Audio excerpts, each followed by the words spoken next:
네, 6호 태풍 카누묵상으로 전국이 비상입니다. 태풍이 남해안에 상륙해서 내륙을 남북으로 관통하는 사례는 처음인데다가 세력도 무척 강해서 우려가 커지고 있습니다. 네, 취재기자와 함께 태풍 상황과 전망 자세히 알아보겠습니다. 김민경 기상재난 전문기자 나와 있습니다. 어서 오십시오. 어서 오세요. 네. 안녕하세요. 네. 자, 우선 태풍이 현재 어디에 있고 강도는 어느 정도인지부터 좀 정리해보죠. 네, 현재 태풍은 제주도 서귀포 남동쪽 약 200km 해상을 강한 세기로 지나고 있습니다. 이 그래픽 보면서 설명드리겠습니다. 네, 이 부분이 태풍의 눈입니다. 이 태풍의 눈이 뚜렷하게 보이는데요. 예. 이 눈이 보인다는 건 태풍이 아직 강한 위력을 유지하고 있다는 겁니다. 네. 이 중심 부근에 초속 30m가 넘는 강풍을 동반하고 있는데요. 이 태풍은 느리게 북상하고 있었다가 현재는 시속 19km 정도, 오후보다는 조금 빨라진 속도로 이 남해안을 향해 올라오고 있습니다. 이 보통 태풍은 시속 20에서 30km이고 이 빠를 때는 40에서 50km까지 갈 때도 있는데 이번 태풍 무척 느린 속도로 이동하고 있다는 말입니다. 이 느리다는 건 그만큼 발달한다는 건데요. 예. 이 해상에서 계속해서 열을 흡수하면서 덩치를 키우고 있는 겁니다. 그래서 일본보다도 우리나라 남해안에 상륙할 때 조금 더 강도가 세질 걸로 보이는데요. 현재 예상대로라면 내일 오전쯤에 우리나라 남해안에 상륙할 가능성이 커진 상황입니다. 네.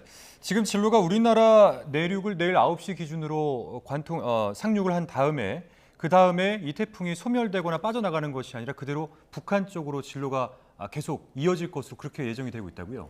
네, 그렇습니다. 이 태풍은 남해안에 상륙한 뒤에 이 영남과 호남의 경계를 지나 이 수도권을 거쳐 북한으로 갈 걸로 예상하고 있습니다. 이 진로를 보시면요, 현재 태풍의 위치를 정확하게 알 수 있는데요. 예. 이 현재 태풍은 이 서귀포 남동쪽 해상에서 북상하고 있습니다. 이 올라와서 내일 오전 9시쯤 경남 사천 부근 남해안에 상륙할 예정입니다. 그리고 이 라인을 따라서 이 영남과 호남의 경계를 지나 충북을 거쳐 이 서울에 도착하는 시기는 내일 밤 11시 정도입니다. 그러니까 내일 오전 9시에서 밤 11시까지 14시간 동안 이 내륙을 관통한다고 보시면 되겠습니다. 그리고 모레 새벽쯤에는 이제 북한으로 올라가서 이 세력이 급격히 약화하는 그런 모습을 띌 걸로 예상하고 있습니다. 네. 제주도와 남해안 현장 연결할 때 보니까 이미 태풍을 느낄 수 있던데요. 지금 태풍특보가 발령돼 있죠. 네, 그렇습니다. 이 그래픽 보면서 설명드리겠습니다. 이 그래픽상에서 진한 붉은색 부분이 태풍 경보, 그리고 분홍색이 태풍 주의보가 내려진 곳입니다. 현재 제주도 전역과 남해안 일부 지역에는 태풍 경보가 내려져 있고요. 이 남부 일부 지역은 이 태풍 주의보가 내려져 있습니다. 그 밖에 해상과 내륙 전 지역에는 태풍 예비특보도 내려져 있습니다. 그런데 태풍특보가 아니라 호우특보가 또 내려진 곳도 있네요.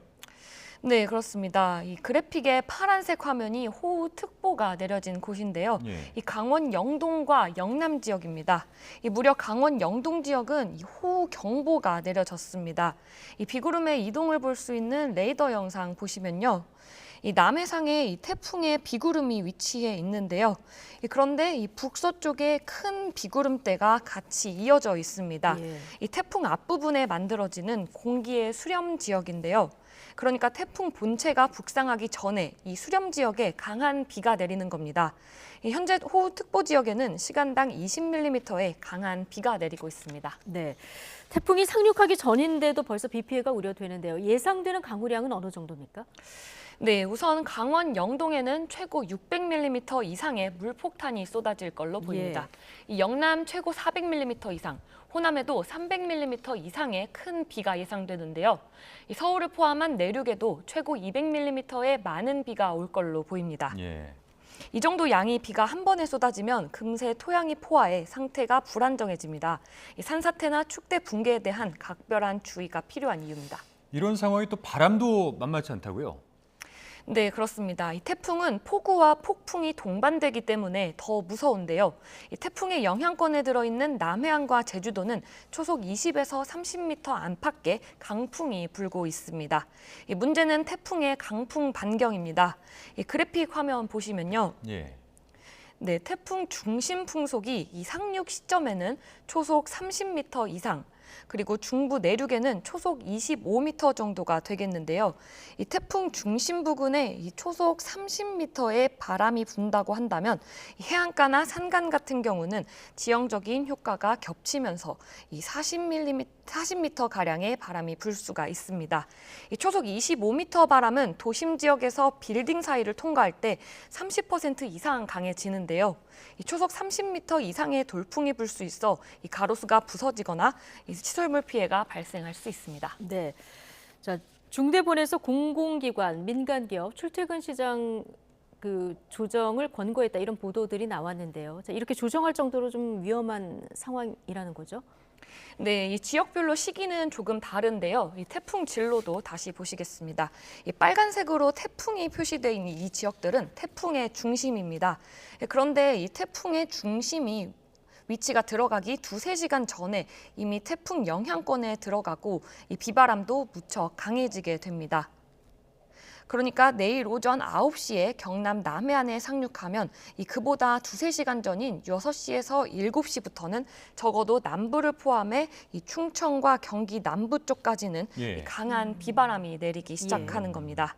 그러니까 남부지방과 충청지방까지는 출퇴근 시간에 굉장히 강한 태풍의 영향이 겹쳐버립니다.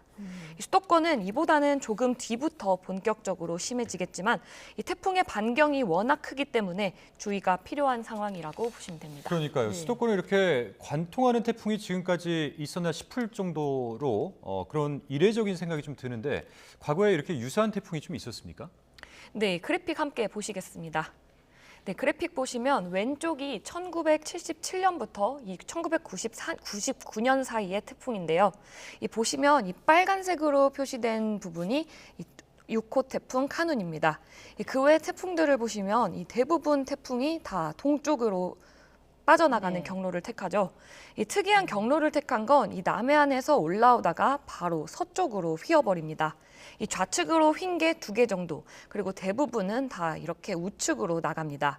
이 1977년부터 1999년 사이에 태풍 진로를 모두 그려봤는데 이번 6호 태풍 카눈과 같은 태풍은 없다는 겁니다. 그 뒤에 2000년부터 2023년까지 23년 동안의 태풍을 보면요. 이 마찬가지로 이 서해안을 따라 이동하거나 오다가 동해안으로 빠져나가는 태풍은 있어도 이번처럼 이렇게 우리나라 중앙을 관통하면서 수도권으로 올라오는 태풍은 없었습니다. 이 비슷한 경로를 보였던 태풍을 찾아보니까 이 기상청이 발간한 태풍 백서에 1909년도 13호 태풍이 딱 하나 있었습니다. 그러니까 114년 전에 비공식 기록이 하나 있는 거죠.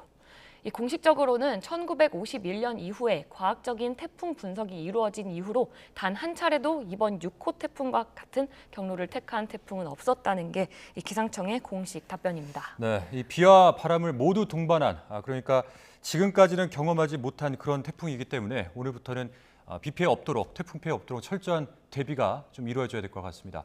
지금까지 김민경 기상재난전문기자와 함께했습니다. 오늘 말씀 고맙습니다. 수고하셨습니다.